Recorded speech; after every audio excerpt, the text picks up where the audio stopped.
Hi everyone, welcome to our channel Konaseema మర్చలు.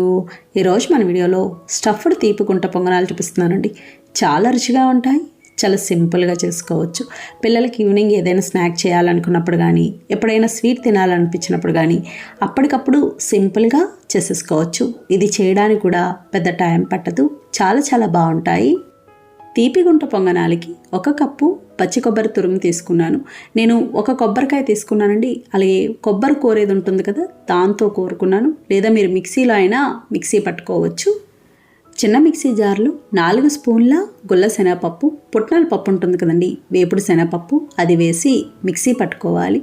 మరీ మెత్తన పొడిలా కాకుండా కొద్దిగా బరకగా పట్టుకుంటే బాగుంటుంది. చూడండి, ఈ విధంగా ఉండాలి. ఇలా ఉంటే సరిపోతుంది. స్టవ్ ఆన్ చేసి ప్యాన్ పెట్టి పచ్చి కొబ్బరి తురుము వేసుకోవాలి. 1 కప్పు పచ్చి కొబ్బరి తురుముకి అదే కప్పుతో 1/2 కప్పు బెల్లం, 1/2 కప్పు నీళ్లు పోసుకోవాలి. ఇవి బాగా కలిపి మీడియం ఫ్లేమ్లో దగ్గర పడే వరకు ఉడికించుకోవాలి. దీనికి కొబ్బరి వేయించాల్సిన అవసరం ఉండదు. అలాగే మనం కొబ్బరిలో చేస్తాం కదండి, అదేవిధంగా, కాకపోతే దీనికి కొంచెం నీళ్లు పోసుకోవాలి. అలాగే మీకు బెల్లం ముక్కలు ముక్కలుగా అనిపిస్తే ఈ విధంగా గరిటెతో మెదుపుకొని కలుపుకోవచ్చు. మంట మాత్రం పెంచకూడదు, మధ్య మధ్యలో కలుపుతూ ఉండాలి, అడుగు అంటకుండా ఉంటుంది. ఇక్కడ మనం పచ్చి కొబ్బరి తీసుకున్నాం కదండి, మీరు పచ్చి కొబ్బరికి బదులుగా క్యారెట్ తురుము కానీ, బీట్రూట్ తురుము కానీ వేసుకోవచ్చు. అవైతే కనుక నేతిలో వేయించి వేసుకోవాలి. అలాగే ఇంత బెల్లం పట్టదు, తక్కువ పడుతుంది. చూడండి, ఇది ఇలా బాగా దగ్గర పడింది కదా, ఈ విధంగా ఉండాలి. ఇలా దగ్గర పడ్డాక మనం ముందుగా మిక్సీ పట్టుకున్న పుట్నాల పొడి వేసి కలుపుకోవాలి. అలాగే ఇందులో 3 యాలకులు కూడా వేసి కలుపుకోవాలి. మీ దగ్గర యాలకుల పొడి ఉంటే పొడైనా వేసుకోవచ్చు. ఇలా బాగా కలుపుకున్నాక స్టవ్ ఆఫ్ చేసుకోవాలి. చల్లారేక కాస్త గట్టిపడుతుంది కాబట్టి ఇలా ఉన్నప్పుడే స్టవ్ ఆఫ్ చేసుకోవాలి. బాగా చల్లారాలి. ఇది బాగా చల్లారిందండి. ఇప్పుడు చిన్న చిన్న బాల్స్ లాగా చేసుకోవాలి. అలాగే మీరు బూరెలు వేసినప్పుడు పూర్ణం ఉంటుంది కదండి, డీప్ ఫ్రై తినని వాళ్ళు ఆ పూర్ణంతో ఇలా కూడా చేసుకోవచ్చు. చూడండి, అన్నీ ఇలా చేసుకున్నాం కదా, స్టఫింగ్ తయారైంది. తోపుపిండి కోసం దోసపిండి తీసుకున్నాను. నేను 4 గరిటెల దోసపిండి తీసుకున్నాను. దోసపిండి వీడియో కూడా మన ఛానల్లో ఉంది, లింక్ ఇస్తాను, కావాలి అనుకుంటే చూడండి.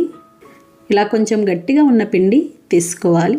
ఇందులో 1/2 స్పూన్ పంచదార, తగినంత ఉప్పు, చిటికెడు వంట సోడా, చాలా కొద్దిగా వేసుకోవాలి, ఎక్కువ అవసరం ఉండదు. అలాగే కొద్దిగా నీళ్లు పోసి కలుపుకోవాలి.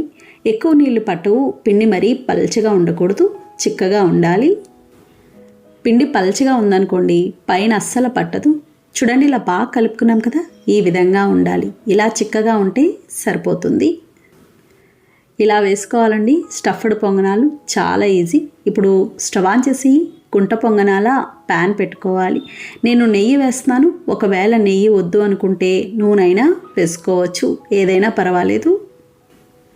వెంటనే వేసేసుకోకూడదండి, నెయ్యి కాస్త వేడవ్వాలి. నెయ్యి వేడయ్యాక మీడియం ఫ్లేమ్లో పెట్టి ఈ విధంగా పొంగనాలు వేసుకోవాలి. అలాగే గుంట పొంగనాలు ఎప్పుడైనా సరే ముందు ఇలా చుట్టూ వేసుకోవాలి. చుట్టూ వేసుకున్నాక తర్వాత మధ్యలో వేసుకోవాలి.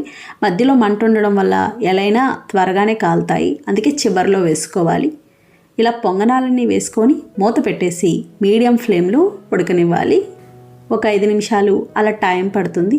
చూడండి, ఇలా బాగా ఉడికినాయి కదా, పైన పిండి లేకుండా ఉంటుంది. ఇలా వచ్చింది అంటే రెండో వైపుకి తిప్పుకోవాలి.